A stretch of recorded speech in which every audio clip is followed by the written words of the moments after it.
This podcast is brought to you by the American Enterprise Institute. If you like what you hear, please subscribe, rate, review, and share. Thanks for listening. Here's our show. What the hell is going on?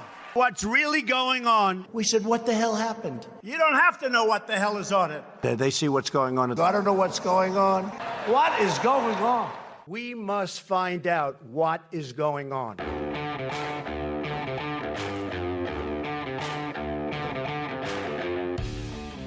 Hi, I'm Danielle Pletka. And I'm Mark Thiessen. Welcome to our podcast. What the hell is going on? Mark, what the hell is going on at the UN, and why won't it stop? What the hell is going on is Donald Trump had a triumphant visit to the United Nations. Gave, in my view, one of the most enjoyable speeches. I will maybe concede not the greatest oratorically speech ever given at the General Assembly, but one of the most enjoyable, one of the most delicious speeches that a American president has ever given. We talk about this in our discussion, but I was up at the UN with Senator Jesse Helms in 2000 or so when he gave his speech to the UN Security Council.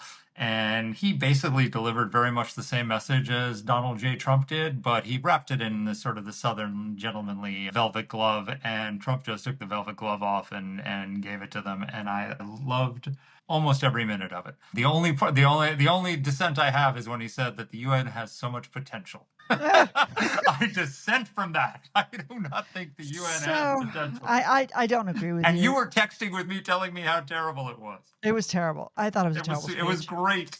I texted Mark and said, you have whatever the opposite of Trump derangement syndrome is. But let me just say something really quickly that I think is hugely important.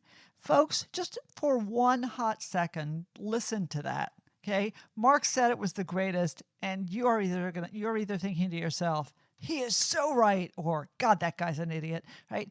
And I just said I totally disagreed with him, and he laughed and he took it like a gentleman.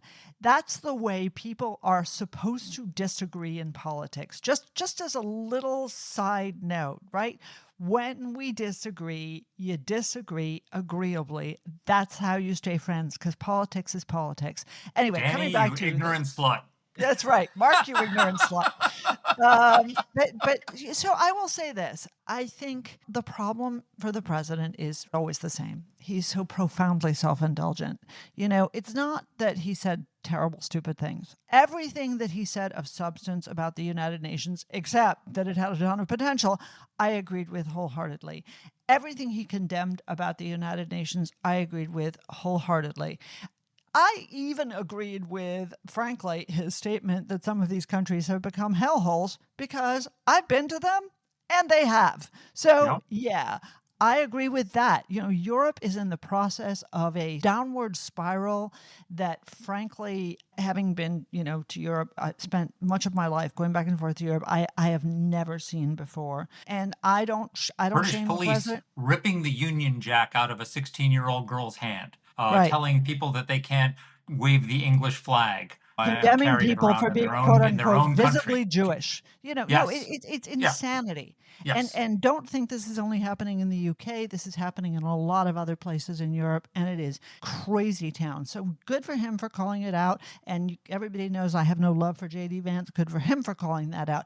Where I think he really went wrong is as usual in his self-indulgent digressions, whether they were about the fact that they didn't give him the contract for the UN, or the fact that the elevator didn't work, or the fact that the teleprompter that was didn't a work. big deal, Danny. Oh, I'm Jesus sorry. Christ. They cut off his escalator. They cut the teleprompter. They cut his mic for a period of time during the speech so you could only hear the simultaneous translation. Somebody sabotaged him. You don't think that was intentional?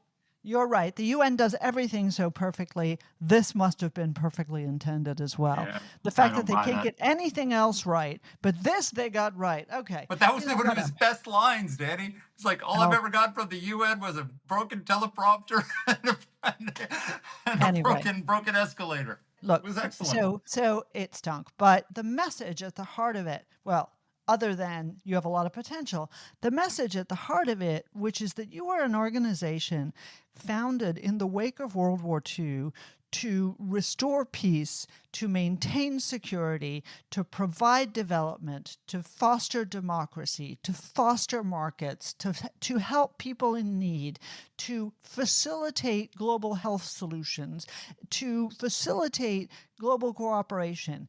I would say that on the, tick-tock of what the UN has been tasked with and what the UN has succeeded at, its successes can be counted on one hand. As our guest, Brett Schaefer, says always, curing smallpox is not a small thing. The World Health Organization deserves an enormous amount of credit. And that's really true.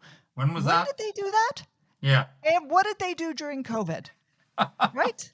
I mean, the opposite. And who found a cure to polio? Oh, yeah, it wasn't them.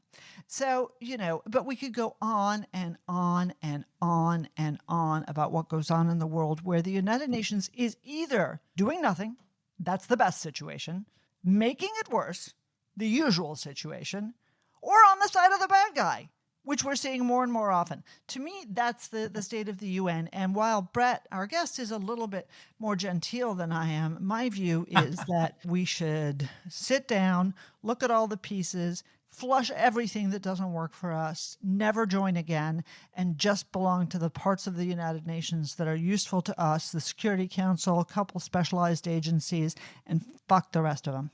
I agree with you 1,000%. And look, I think we're disagreeing more about style than substance, because I think if you just went down the tick list of the substantive points that Donald Trump made in his speech, you think you'd agree with all of them, except for, as we said, the potential of the United Nations. But I actually think that, and Brett went back and actually looked at the speech again, and it was better on the second watch than the first. From his perspective, he made a couple of very serious arguments. He said to these world leaders, "You're destroying yourselves with unfettered immigration and this climate ridiculousness that is draining your economies, stopping you from creative energy. That is very important. And you do nothing for peace and security." And he said, "I ended 7 wars." And okay, whatever the number is, he's ended a bunch of wars, Danny. And every one of them, where was the UN? They didn't even pick up the phone and call them and say, "Hey, can we help? Is there anything we can do to help you? Oh, you just ended a war. Is there something we could do to help facilitate the peace process?" It's like, no one called, because that's not what they do. What the purpose of the institution is to be a forum for the world's miscreants to beat up on Israel and spread anti-Semitism. That's literally what the UN does these days. And so, I think calling them out for that is fine.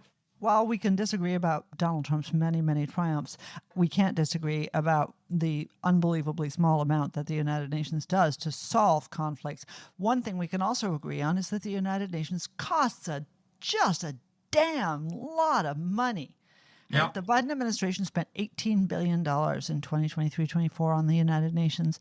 That is, and most of that was not assessed. In other words, not stuff where we have to pay for it because we're members. Most of that was voluntary, where we were just kicking in cash because God knows we've got so much of it, and why not give to a good cause like the United Nations? The thing that we talked about that really, really bugs me, and then we'll turn to our guest. The thing that really bugs me is that Congress, you and I spent the 1990s on Capitol Hill. Our committee did the last UN reform. Helms-Biden, Joe Biden, before he was senile, before he was mostly senile. And if you remember, he was never entirely all there. But Helms-Biden was actual reform. And it wasn't easy to get there. And it wasn't easy to force these changes at the United Nations, but damn it, we did it. And instead of Congress using the leverage that it has by writing this check every single year, folks, right? Every single year, Congress funds the United Nations. It's not the president. It's not the Secretary of State. It's not the Secretary of Defense. It is Congress that writes those checks to the United Nations. And every damn time, they just sort of, rubber stamp. No. Well, a quarter century later after that reform, it's worse. Right. Sorry, it is. It's worse. It's worse. So we got to get to our guest, so I'm not going to do this here. But at the end, I have a treat for all of our listeners. At the end of the podcast, when Danny and I are done with our outro, if you stay to the end, give you a 5-minute highlights of Donald Trump's speech, and you just listen to it and tell me whether you liked it or not. Danny is right or I'm right, because it's just like stay to the end, listen to it, not the whole speech. I don't want that. 5 minutes. 4 minutes and 29 seconds. of, Could you of, auto the, tune of the it so we highlights, sing? in Danny's view, the lowlights. You listen to that as a favor to us. Stay to the end, listen to the 4 minutes and 29 seconds. You be the judge. All right. And with that, everybody knows because I just said it twice. Brett Schaefer is a senior fellow at the American Enterprise Institute. He focuses on multilateral treaties, peacekeeping, and the UN and international organizations. Before that, he was our colleague at the J. Kingham Senior Research Fellow in International Regulatory Affairs at the Heritage Foundation. And prior to that, he was a member of the UN Committee on Contributions and an expert on the UN Task Force for the United States Institute of Peace. He knows more about the UN than anybody. Here's our interview.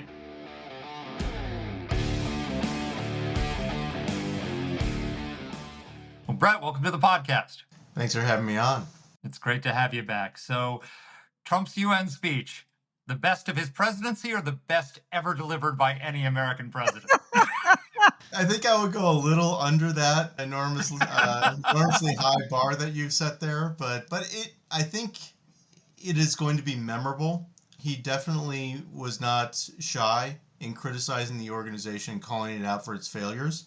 And I think he's going to be remembered in that regard because he has definitely, in his first 8 months of this administration, reset the U.S. relationship with the UN in a very fundamental way. And this speech reflects that. So, Brett, we were chatting while Mark was having some technical difficulties, and you and I talked while the speech was going on. We talked right afterwards. You had a really good post on it in AEI's blog, AEI Ideas, and you told me you rewatched it before we started recording this podcast, and that you had a different impression. So make Mark happy. Tell him what you said. Sure. I did rewatch it before we got onto the podcast. It's like mold. Well, I don't know. What surprised me was when you see it the first time, you take a look at Trump and you absorb the mannerism, the characteristics, the like nobody's ever seen before, worse than ever, the really exaggerated turns of phrase that he has. And you get distracted a little bit listening to it. But then when I went back and listened to it again, there's actually more substance there than came across in the first watch of the speech. For instance, when he talked about migration and he was talking about the number of foreigners in European jails, he's citing a source, he's citing statistics for different countries. When he talks about climate change, he's going back and citing specific reports that the United Nations has made and predictions that they've made that did not bear out historically. And so when you listen to it again, you realize, okay, yes, he's making these claims and you're remembering the claims and remembering the statements in the speech. But what I missed the first time was all the substance and behind it that was undergirding the points that he was making. And so I think that on re-listen, it's a lot more of a substantive speech than I thought in the first place. That being said, I still have my criticisms of the speech itself, in that he lays out the problems in the speech in a number of different areas, whether that's on international peace and security, the UN's inability to address those issues, climate change, migration, what have you. But he doesn't close the loop on the other side and say, this is therefore why we want the UN to do X, Y, and Z. And so he doesn't lead the audience or the organization to what the U.S. would like to see the organization or those member states do to support U.S. policies or to address our complaints. So, it's interesting that, as Danny knows, I wrote Senator Helms' speech at the UN Security Council when he went, and until Donald Trump showed up, that was the most controversial speech ever delivered at the United Nations. And Helms, he wrapped it in the Southern gentlemanly velvet glove, but there was an iron fist in that speech that was all his own. And I guess the difference is that Trump just delivered the iron fist without the velvet glove. but it would the substance was essentially the same. And if you contrast them, a couple of decades apart, Helms was basically saying, we spend a lot of money on this organization. You're ungrateful for all the money we spend, and you don't give us anything in return for it. We don't get anything of value from you. You're not doing anything to advance international peace and security. You're not helping us end wars. You're not helping us spread democracy and defend freedom. And, however many decades later, Donald Trump just basically said the exact same thing. What does that say about the United Nations? He said it a little less politely, a little less genteelly, but it's the exact same critique. This organization, he said, he said it very gentilely, not living up to its potential. I personally don't see the potential, but whatever potential it has, it's not living up to it. If Helms warned them and now Trump is warning them, like, at what point do we just say, you know what, we don't need this place anymore? Well, it's not just Senator Helms, and I remember that speech. I was working at Heritage at the time, and we were writing quite a bit about it because it was the Helms-Biden agreement, this whole negotiation over how to pay arrears to the organization and what the U.S. expected in return for that. And so it was a very prominent issue in the United Nations circles at that time. And I think still one of the high marks of the U.S. using financial leverage to get wring concessions and reforms out of the organization. But if you go back historically, the U.S. president almost always, sometimes more nicely, sometimes in better turns of phrase, but almost always confronts the organization about failings in his speech to the United Nations.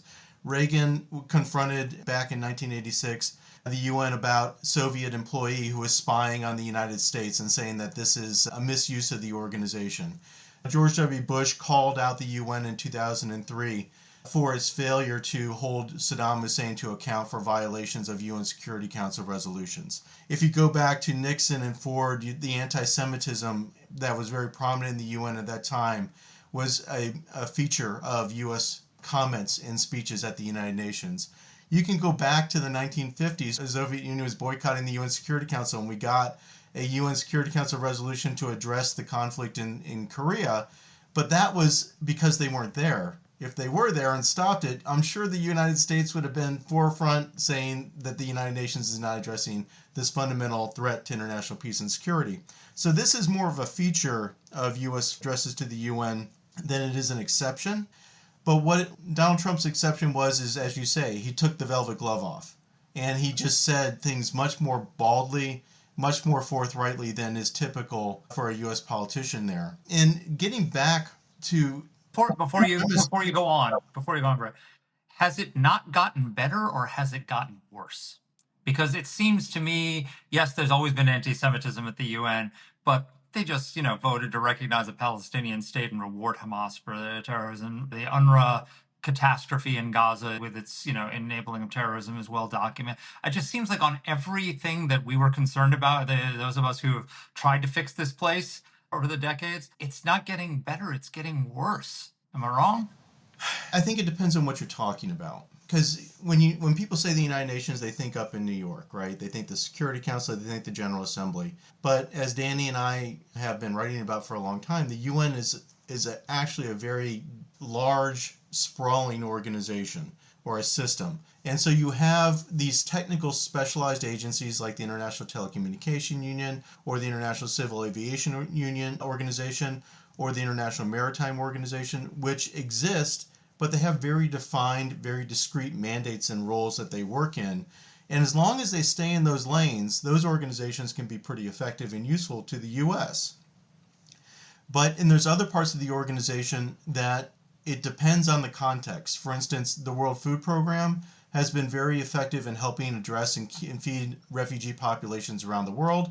But when it comes to Gaza, they've also been politicized in a very harmful way in the context of that conflict, where they're trying to promote, I think, unfounded accusations of famine that are going on in Gaza and manipulation of the situation on the ground to try and advance a political agenda and hostility toward Israel. So in some cases, WFP is working well. Some cases, it's not. When you take a look at the World Health Organization, sometimes the World Health Organization has done a good job. Historically, the high point of the organization is elimination of smallpox. Everybody should be appreciative of that. But then you have COVID, and it performed abysmally. So is the organization doing well? I think sometimes it does do well. And oftentimes the areas where it does best are those areas where most Americans don't even realize it's active. And those technical agencies, like the ITU in setting satellite orbits so that satellites don't hit each other, or making sure your cell phone works when you take it from the United States over to the UK or to Japan. These are very low-key things, but very useful things for the organization to do. That being said, on some of the issues that Donald Trump raised, it's hard to say that the organization is doing well. On peace and security issues, the UN has been a total non-entity when it comes to the conflict in Ukraine. The UN has actually been actively harmful in addressing the conflict in Gaza. As you mentioned, they're trying to recognize a Palestinian state after October 7th, and they don't recognize Hamas as a terrorist organization.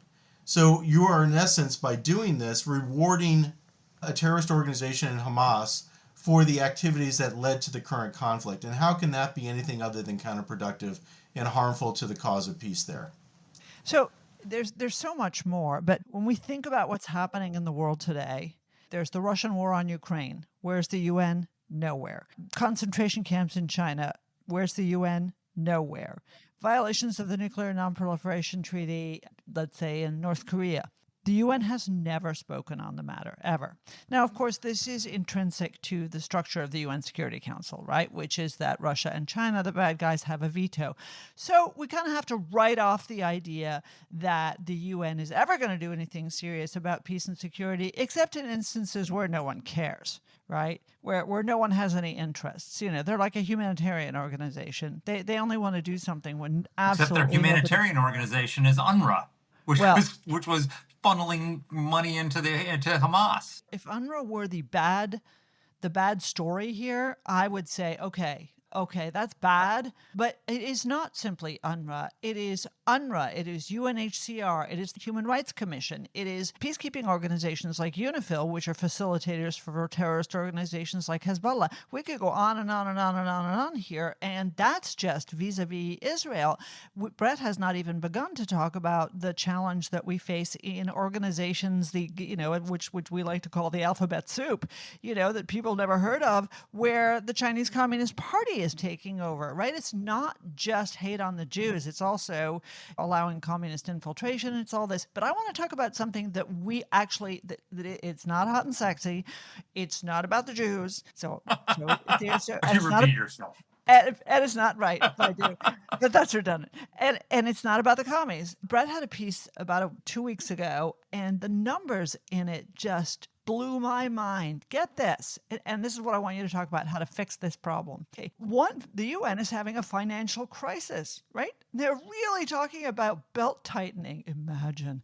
The cause of the UN liquidity crisis is multifaceted, Brett Schaefer tells us very genteelly. But one factor is the 87% growth of the UN regular budget, not from 1945, but from $1.998 billion in 2005 to $3.729 billion in 2025. That's just the UN regular budget. We gave them $18 billion last year. The rest of it costs even more. That's just the UN regular budget. Brett, talk about how this happened and how we can fix it, and make sure that you tell Mark, because he's going to light his hair on fire, about salaries as well. So sure, it's growth in the UN regular budget. And this is not adjusted for inflation, so take that into account. So it's not quite as big as it otherwise seems just on the nominal terms. But it is an excessive growth in the UN regular budget. And what do we get from that? Well, it turns out that all that regular budget, about 74% of the UN regular budget, and this is a 2001 estimate from the U.S. mission to the United Nations, so this is under Obama, goes to staff and staff-related costs. So when you're talking about growth in the UN regular budget, you're really talking about growth in staff costs. And that is, so when you call it the UN a talk shop, you're really talking about a talk shop. This is the UN activities in staffing, health-related costs, benefits, and all those sorts of things that is driving the growth in the UN regular budget. And so when the UN is facing this financial crisis, the Secretary General rightly is looking at cutting the budget by reducing the number of staff. And he wants a 20% across the board cut in staff. When you look at the actual budget itself and the proposal, most of those cuts are going to be from current vacancies. So positions that aren't even filled. But they will be cutting actual people at some point or another. But what they're not doing, and what they're not doing with the UN regular budget, is taking a look at those parts of the budget that are doing good work inside the UN system versus those parts that are not doing substantive work. So what the Secretary General is doing essentially is proposing a haircut across the board for every department, regardless of how important or how relevant or how useful it is. And that's just a completely wrong-headed way to approach an issue. What you should be doing is saying, okay, This function that the UN is doing is actually harmful or irrelevant or duplicative, and we should be cutting 100%. Whereas this one over here, which is somewhat useful and is in support of the UN Security Council resolution, for instance, sanctions on Iraq or on North Korea or what have you, we need to be maintaining this at least at the current level. So it should be actually targeted based on the usefulness and the utility of the task itself. And to give you an idea of what I'm talking about here, everything that the UN does, so every resolution that the UN General Assembly passes, every resolution that the UN Security Council passes, ECOSOC, which is another part of the UN, they pass these resolutions and they give instructions to the UN Secretariat. These are called mandates. These are instructions to the Secretary to do something that the UN, that these bodies have, the member states have asked them to do. And that can be a report, it can be a peacekeeping operation, it can be whatever. And the UN did a study back in the 2006 range, and this is at the behest of the US, and they found out that the UN had something like 9,000 of these different mandates. So they said, well, let's take a look at these and find out if they're useful or relevant. They found out that they took a look at two different sectors. One was the Africa development sector, and the other one was the humanitarian sector.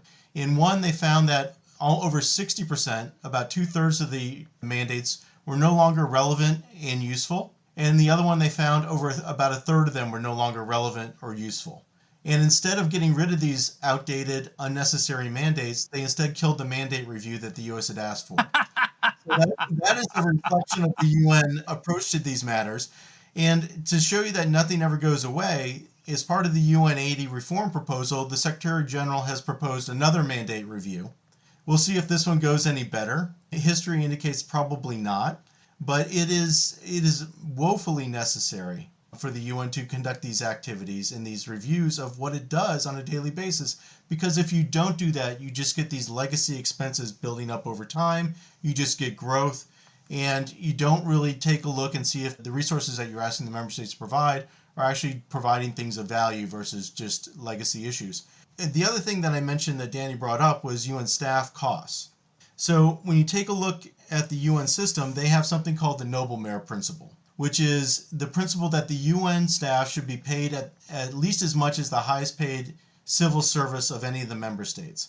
Since the UN has been founded, it's been the United States, but the UN goes above and beyond that. They say, no, it's not good enough to be paid at the same level as US civil servants.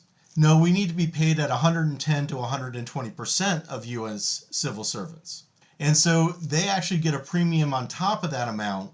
And the cost of this premium, this 10 to 20% above US equivalent staff salaries, works out to hundreds of millions of dollars every year.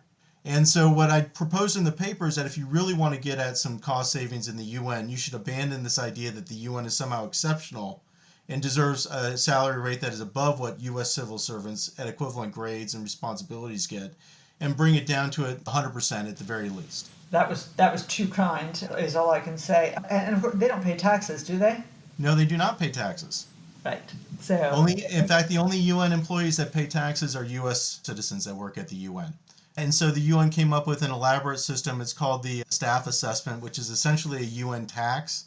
And so the global tax, world taxes. It's internal, and so they have these staff salaries that are set at this level, and they assess or charge UN or deduct a certain amount from UN salaries that is equivalent to the amount that the US people pay in taxes to their government, to the US government, and then they deduct this from all UN salaries. So the US people, they pay their taxes, and the US nothing. It's essentially a wash for the United States. But other countries, their citizens, this amount is then credited against their dues. So they essentially get a discount in their dues, the amount that the money that they pay the UN, equivalent of what they would have collected in taxes from these people that are working at the UN from their countries. Just remarkable. it's unbelievable. I mean, it really is. Well, if we only funded the things that were useful and of utility, it would be a very small budget, is my sense of the matter. But, so the Finnish president gave a speech. A couple of people had some proposals for UN reform, and I want to talk about some of them. The Finnish president said we should get rid of the veto in the Security Council. My answer to that was no, hell no. Because, I'm sorry, but making the UN more efficient versus stopping all the awful things that they want to do and having a break on them, it's like a 2-minute decision and the first minute's for coffee.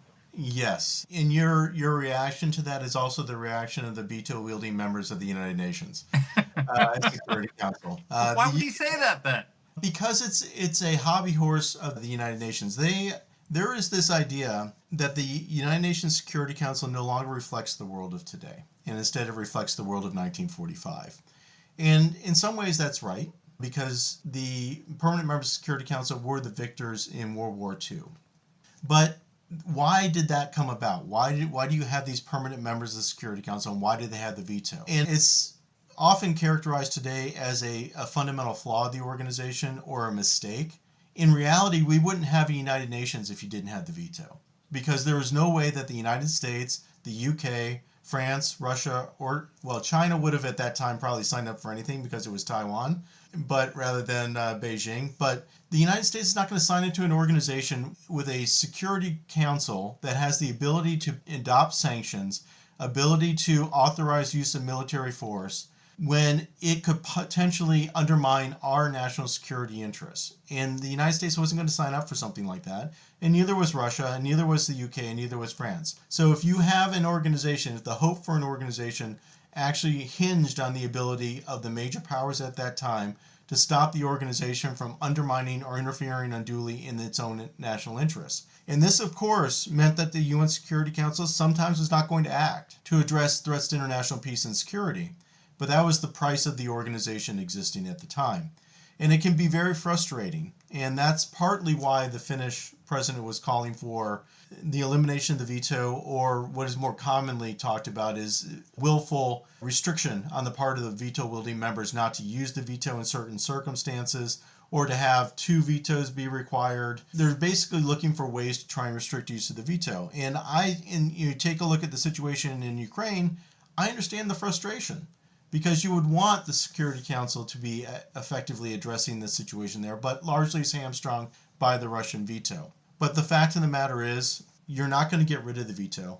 It's baked into the system. Eliminating the veto or even restricting it is going to require the approval of the veto-wielding members of the Security Council, because it requires an amendment to the UN Charter, which requires a support from all of the permanent members. So that's not going to happen. So he can say what he wants to in terms of changing the veto, but the fact of the matter is it's not a realistic proposal. What you also oftentimes hear is a call for an expansion of the Security Council to reflect the world of today. And there are a couple of different problems with this. One is that the larger the Security Council gets, the more difficult it is to pass resolutions. So as frustrated as we find it to work in the Security Council right now, if you have more members on the Security Council, it becomes even more so. So this is actually making the problem that they're complaining about, which is that the Security Council is ineffective, worse, not better. And that becomes exponentially so if you add new veto-wielding members to the Security Council. And that's what is often on the table here, because you have countries like India, countries like Germany, Japan, some African countries, some Latin American countries saying that we want to come on and be permanent members. But we don't want to be second-class permanent members. We want to be permanent members with a veto. And that's just a recipe for paralysis in the Security Council. And it's frankly, if you wanted to come up with a plan to make the Security Council ineffective, that would probably be the most effective plan that you could come up with, is to expand the Security Council and hand out many more vetoes to the new members. So why don't we just kick Russia out? So if you read the UN Charter, I'm going to actually read the words of the UN Charter. The UN Charter says, the Republic of China, France, the Union of Soviet Socialist Republics, the United Kingdom of Great Britain and Northern Ireland, and the United States of America shall be permanent members of the Security Council, unquote. 2 of those named countries are no longer on the Security Council. One was kicked off without the ability to veto it by the General Assembly, and the other one doesn't exist anymore. Why don't we just as, Communist China occupies the seat of the Republic of China, why is Russia allowed to hold the seat of the Union of Soviet Socialist Republics? Why can't we, why there's nothing that says that it has to be the designated successor of the USSR. Ukraine could be the designated successor of the USSR. I mean, why don't we do to Russia what we did to Taiwan? Partially, it's just history and convenience. So at the end of the Cold War, there was no more Soviet Union, as you said, but there was a country that had a number of nuclear weapons, and it is a country that needed to be involved in the UN system. And part of the succession of that situation was recognizing and granting Russia the seat that the Soviets had. And so that was done in 1990. Double check on the date. So that became the practice inside the UN system. And so now you've got 35 years of precedent of the Russians filling that seat and working and using the veto within the UN Security Council. I think Ukraine, after the invasion of Russia, went to the UN and posed the very question that you asked. And the UN Department of Legal Affairs came to the conclusion that Russia was the legitimate occupier of that position. They didn't get any objection from any other member states than Ukraine. The United States went along with it. So it is, in essence, a de facto situation rather than, I think... So was Taiwan for a long time. Well, Taiwan was different because there's not a situation where China fell apart, right? The situation was who is actually the diplomatic representation of China in the United Nations. And so it was a credentialing issue that essentially it came down to. It wasn't a question of whether there was a dissolution of a country and who fills the seat of the major portion of that country. It was a situation where the Republic of China lost a civil war. They retreated to Taiwan, which China didn't control at the time. And the bulk of the member states in 1971, when this change happened, recognized China, the People's Republic of China, as the appropriate representation of China in the United Nations system. There was an opportunity at that time for Taiwan to probably negotiate membership in the UN as the Republic of China or Formosa or Taiwan, and they chose not to. They insisted that they wanted to be the representative of China, and it's been a losing proposition since then as recognition of them has decreased steadily, and the recognition around the world for the People's Republic of China has increased, and that's reflected in the UN system. So one of the things that has disappointed me about the Trump administration, and maybe I'm just being impatient, is that when Trump took office, they put in place a 180-day review of U.S. membership in United Nations agencies, which was a great idea, totally necessary. And they may have set themselves a deadline that was a little short. On the other hand, they are the United States government, and you are Brett Schaefer, a guy at the American Enterprise Institute. You, Ted, put together a 180-day review for them, in which you basically laid out a stoplight system. Red light, we should go. Orange light, we should either stay or go under certain conditions. And green light, this is useful to us. ICAO is useful to us. ITU is useful to us. We need airplanes not hitting each other in the sky. We need satellites not going into each other. Those are things that are actually important and useful and sort of technocratic. And then one of the things that I think you and I were hoping was that in the president's speech to the UNGA, he would be specific, right? So we heard all the rumor, and by the way, Capitol Hill also heard all these rumors, right? We're going to get out of the UN High Commission for Refugees. We're going to get out of the International Organization for Migration. We are going to get out on the Interparliamentary blah, blah, blah, blah, blah, climate change, IPCC. I can never remember what it stands for. And there were a few... All right, it's a hoax. Maybe this, maybe that. And the president didn't announce any of those things. Not only that, he said in the subsequent presser that he did with the Secretary General Guterres, he said, our country is behind the United Nations 100%. And I think the potential of the United Nations is incredible, really incredible. Okay, what, if I may coin a phrase, the hell is going on? When are we doing this? Is this going to happen? What do you hear? So two things. One is, and we were talking about this a little bit earlier before we started the podcast, I think Trump, when he meets one-on-one with somebody, is very pleasant, and he wants to be pleasant in those meetings. And so it doesn't surprise me that he said something nice about the United Nations in front of the Secretary General. But I also think that this 180-day review is ongoing. I think it's largely complete. It's at the White House. And I think eventually it's going to result in a fundamental re-evaluation of the U.S. relationship with large parts of the United Nations system. And I think that the U.S. is going to quit some parts of the UN system. It's going to reduce its support for other parts of the UN system, but I don't think it's going to leave the UN. And as Mark mentioned earlier, there's a very important reason, because we need to stop bad things from happening in places like the UN Security Council, which does have actual power and authority to do things. And that's a lesson the Soviets learned in 1950 when they boycotted the UN for a bit, and we got the UN to support a military intervention in South Korea to defend that government from an invasion from the north. So there are reasons for the U.S. to continue to be involved there politically, but as Danny also mentioned, there are reasons for us to be involved technically as well on things like standard setting for 6G, next generation internet technology. There's an effort in the UN system to try and govern the future development of artificial intelligence. We need to be there to try and address those issues and make sure that our interests are represented. We need to be there to make sure that organizations like ICAO fulfill their mandate. And luckily, also oppose bad things from happening there as well. For the U.S. led an effort to try and prevent Russia from getting onto the governing council of the International Civil Aviation Organization over the weekend, and they were successful, which is great, because Russia is a violator of those civil aviation rules and regulations, shouldn't be rewarded with a leadership slot in the organization that is supposed to be setting those standards. So the U.S. has a need to be in some of these organizations, but that doesn't mean we need to be everywhere. And this is the confusion that a lot of people on the left have. They think that if you're in for a pound, you're in for a ton in terms of the United Nations system. But we, in fact, don't have to be a part of every part of the UN system or support it to the extent that we do in order to advance our interests and protect them inside the UN system.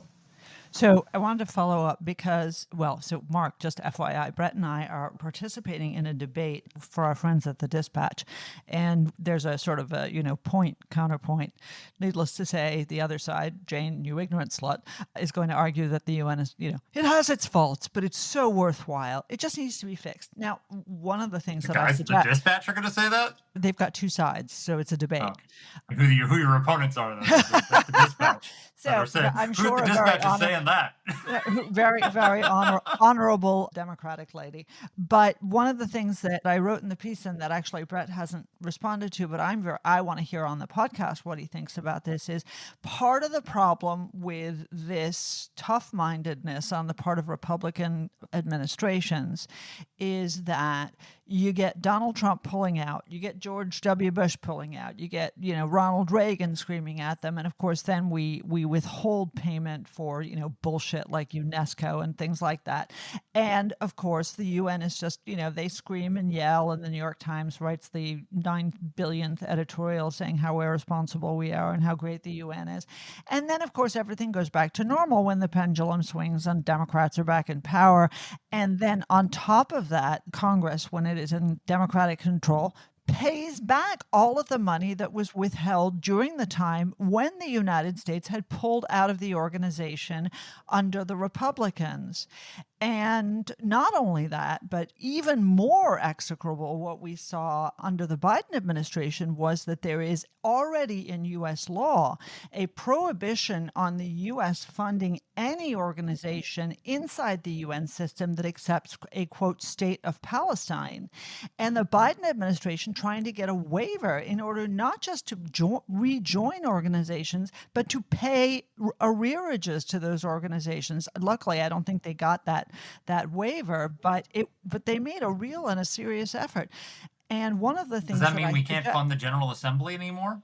So because they just because the general that's controlled by the Security Council, and that is where we have a veto. It's somewhat different.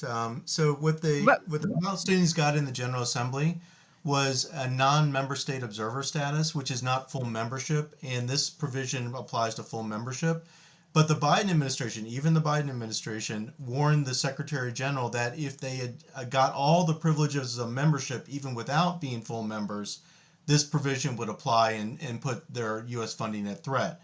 And that led them to retreat on some of the initial privileges that were being considered for them by the General Assembly. So that is a good situation and something that the U.S. does continue to have as a lever over the organization.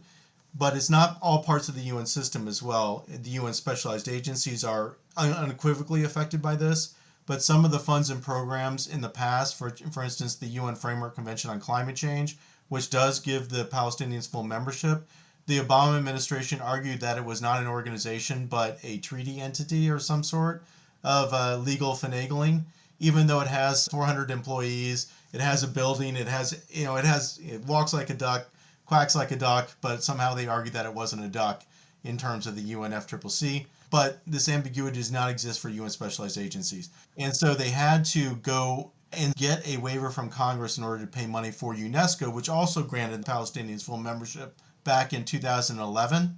They did get the waiver, Danny, but they didn't get the funding. Oh, and excellent. so Congress did come through and withhold the funding for that, and that waiver has now since expired. So I stepped on my own lead, though, because I brought up this Palestine question, which bugs the crap out of me, and that's a whole other issue. But it is this question of paying back arrearages. One of the things that I suggested in the draft that I sent you is that Congress should prohibit the payment of arrearages to the United Nations at 4 times when the United States has not been a member of an organization. Anyway, all right. So having now had this entire side conversation, is that feasible? Because otherwise, isn't everything that the Trump administration is doing pointless because the next Democratic administration is just going to reverse it all? Yes and no. In some cases, these organizations are funded voluntarily. And so the U.S. is under no obligation to pay funding to them. An organization like the United Nations Development Program or the World Food Program or UNICEF or these other programs that are out there, the U.S. provides voluntary funding, sometimes to very good purposes and very good results, sometimes not. But if the administration decides to leave those organizations or to not pay funding to them, there's no arrears to be repaid. There's a difference in other organizations, particularly the specialized agencies in the UN, which receive a lot of assessed funding. And that's where the arrears come up. This is essentially your dues or your mandatory payments to these organizations. And there the arrears do accumulate, and future administrations may go back and pay those arrears. What needs to happen is to use those arrears effectively. And again, I'll call back to Helms-Biden. The U.S. was in arrears to the UN over $1 billion back in the 1990s, and that was a really substantial portion of the UN's budget back then. And instead of paying it, the U.S. conditioned payment of the arrears in order to get changes and reforms in the organization and in some of the specialized agencies to reduce, for instance, the amount that the U.S. is charged for assessed dues from 25% of the regular budget to 22% of the regular budget. They got a commitment to reduce U.S. contributions to peacekeeping from what was then over 30% down to 25%. They got some personnel changes inside the organization for accountability purposes. They also got some managerial and oversight changes and commitments from the organizations as well. So what they did is they used that leverage, the carrot of repayment of these arrears, to get the organizations to move in directions that the U.S. has wanted them to go in for a long time. And that's, I think, the potential that we have on the table here for the Trump administration, because there is no doubt whatsoever that the Trump administration is perfectly fine with not paying this money. I think they have removed any reasonable doubt that that is where they are. And so the organizations know this, the other member states know this. So the U.S. has a substantial amount of leverage at this point to make a request of these organizations to say, fix this. This has been a problem and a concern of the United States for a long time. Fix that. Change this. And if they do that, I think the U.S. should actually follow through and pay the arrears because they are following through and doing what we're asking them to do. And if we don't deal with them in good faith, why would they pay attention to us later on and adopt reforms that we're requesting? So I agree that we need sticks, but we also need carrots to go along with that. Exit question for me. Just like I support shutting down USAID, I support getting out of whatever UN organizations that are useless. You know, if we could whittle it down to just the Security Council and the air traffic controllers and a couple other things like that, I would be fine with that. But the real insult to the United Nations and really telling insult to the United Nations is that nobody really cares anymore what they do or say. I mean, if you think about it, even the Biden administration during when Russia invaded Ukraine, they weren't demanding, they didn't turn to the Security Council to address it, partly for obvious reasons, but even the left has kind of given up on the United Nations in a lot of ways. They don't see it as an essential tool of U.S. foreign policy. The Biden administration barely used the United Nations for anything of significance for their 4 years in office. As Trump pointed out in his speech, I ended 7 wars, and you didn't even call me to offer to help. Even after the fact.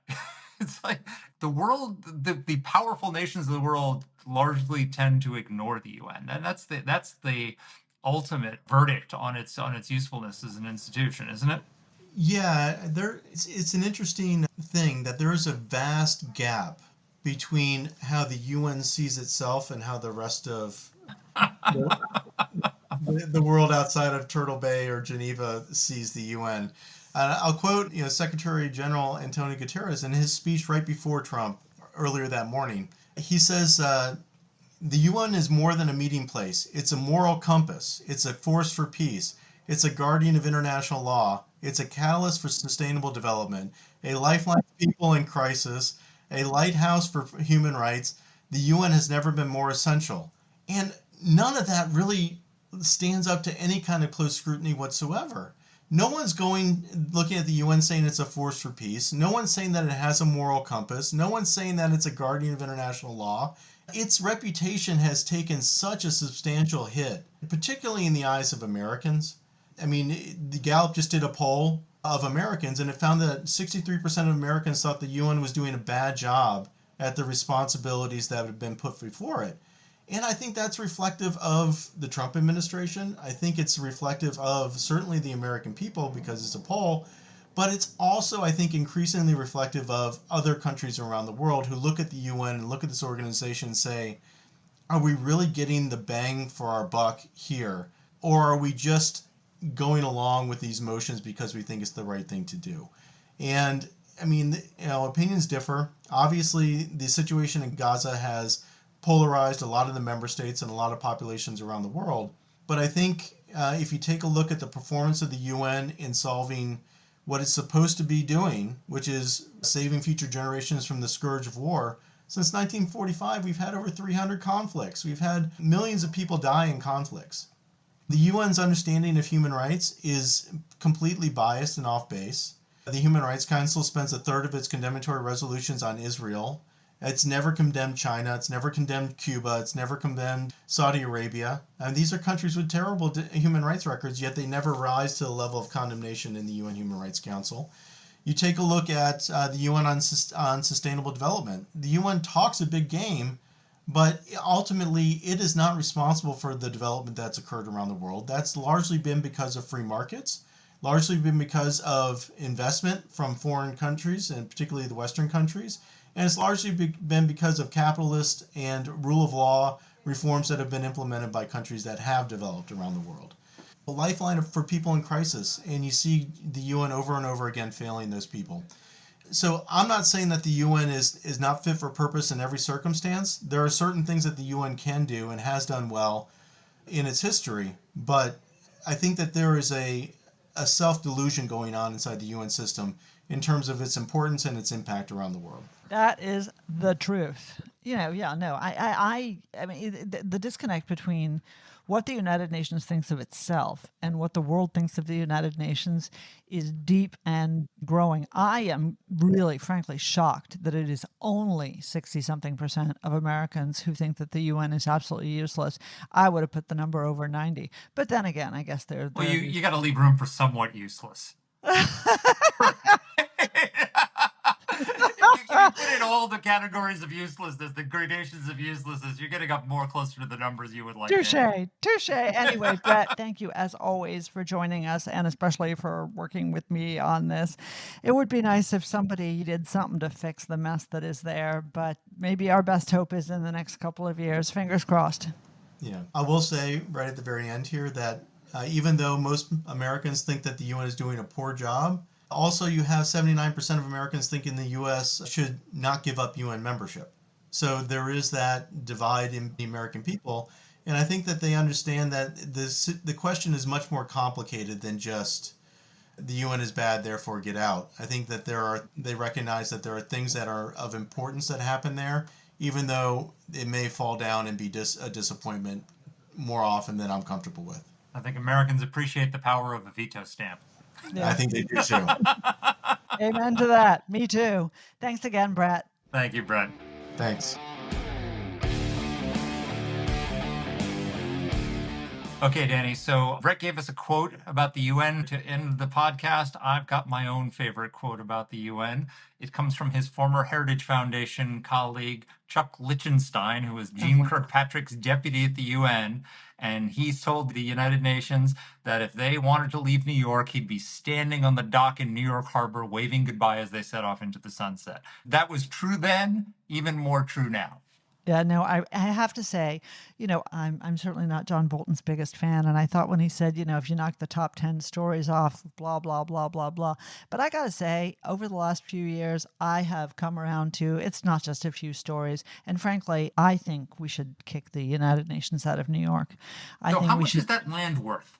Yeah, can you imagine? That is prime, Manhattan, they're building skyscrapers up like 90, 100 stories because there's no land left. There is land. There's beautiful. That's got to be worth billions and billions of dollars if you put skyscrapers on that. Right. So it's a really interesting point. If the UN Secretariat has grown by like $2 billion, if the staff costs have grown by that exponential amount, then a lot of them are serving in New York. And of course, the appeal is serving in New York. Let's move them to Nairobi. Let's move them to Lesotho.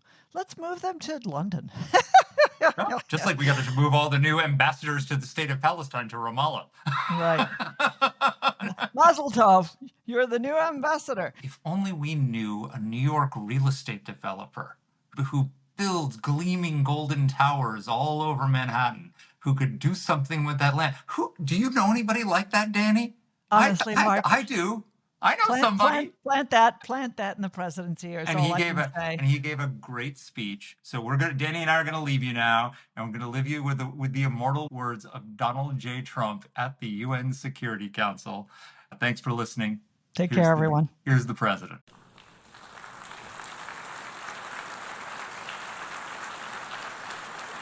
Likewise, in a period of just 7 months, I have ended 7 unendable wars. They said they were unendable. You're never going to get them solved. Some were going for 31 years, 2 of them, 31, think of it, 31 years. One was 36 years.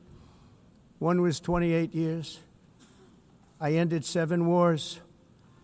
And in all cases, they were raging with countless thousands of people being killed. I ended 7 wars, dealt with the leaders of each and every one of these countries, and never even received a phone call from the United Nations offering to help in finalizing the deal. All I got from the United Nations was an escalator that on the way up stopped right in the middle. If the First Lady wasn't in great shape, she would have fallen, but she's in great shape. We're both in good shape. We both stood. And then a teleprompter that didn't work. These are the 2 things I got from the United Nations, a bad escalator and a bad teleprompter. What is the purpose of the United Nations? The UN has such tremendous potential. I've always said it. It has such tremendous, tremendous potential, but it's not even coming close to living up to that potential. For the most part, at least for now, all they seem to do is write a really strongly worded letter and then never follow that letter up. It's empty words, and empty words don't solve war. Many years ago, a very successful real estate developer in New York, known as Donald J. Trump, I bid on the renovation and rebuilding of this very United Nations complex. I remember it so well. I said at the time that I would do it for $500 million, rebuilding everything. It would be beautiful. I used to talk about, I'm going to give you marble floors. They're going to give you terrazzo. I'm going to give you the best of everything. You're going to have mahogany walls. They're going to give you plastic. But they decided to go in another direction, which was much more expensive at the time. on which actually produce a far inferior product. And I realized that they did not know what they were doing when it came to construction, and that their building concepts were so wrong and the product that they were proposing to build was so bad and so costly. It was going to cost them a fortune. And I said, and wait till you see the overruns. Well, I turned out to be right. They had massive cost overruns and spent between $2 and $4 billion on the building and did not even get the marble floors that I promised them. You walk on terrazzo. Do you notice that? As far as I'm concerned, frankly, looking at the building and getting stuck on the escalator, they still haven't finished the job. They still haven't finished. That was years ago. Millions of people came through that southern border. Just a year ago, millions and millions of people were pouring in, 25 million altogether over the 4 years of the incompetent Biden administration. And now we have it stopped, totally stopped. In fact, they're not even coming anymore because they know they can't get through. But what took place is totally unacceptable. The UN is supposed to stop invasions, not create them and not finance them. In the United States, we reject the idea that mass numbers of people from foreign lands can be permitted to travel halfway around the world, trample our borders, violate our sovereignty, cause unmitigated crime, and deplete our social safety net. We have reasserted that America belongs to the American people, and I encourage all countries to take their own stand in defense of their citizens as well. You have to do that because I see it. I'm not mentioning names. I see it, and I can call every single one of them out. You're destroying your countries. They're being destroyed. Europe is in serious trouble. They've been invaded by a force of illegal aliens like nobody's ever seen before. Illegal aliens are pouring into Europe. Nobody is ever, and nobody's doing anything to change it, to get them out. It's not sustainable. And because they choose to be politically correct, they're doing just absolutely nothing about it. I look at London, where you have a terrible mayor, terrible, terrible mayor. And it's been so changed, so changed. Now they want to go to Sharia law. But you're in a different country. You can't do that. Both the immigration and their suicidal energy ideas will be the death of Western Europe if something is not done immediately. This cannot be sustained. Another UN official stated in 1989 that within a decade, entire nations could be wiped off the map by global warming. Not happening. You know, it used to be global cooling. If you look back years ago in the 1920s and the 1930s, they said, global cooling will kill the world. We have to do something. Then they said global warming will kill the world. But then it started getting cooler. So now they could just call it climate change because that way they can't miss. It's climate change. Because if it goes higher or lower, whatever the hell happens, there's climate change. It's the greatest con job ever perpetrated on the world, in my opinion. Climate change, no matter what happens, you're involved in that. No more global warming, no more global cooling. All of these predictions made by the United Nations and many others, often for bad reasons, were wrong. They were made by stupid people that have cost their countries fortunes and given those same countries no chance for success. If you don't get away from this green scam, your country is going to fail.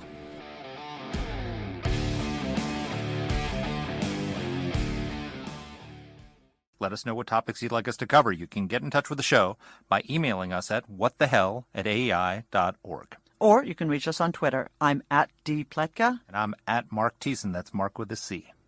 Please rate and review the podcast. If you like the show, please subscribe, share it, comment on Apple Podcasts, or wherever you're listening to this. Thanks for listening.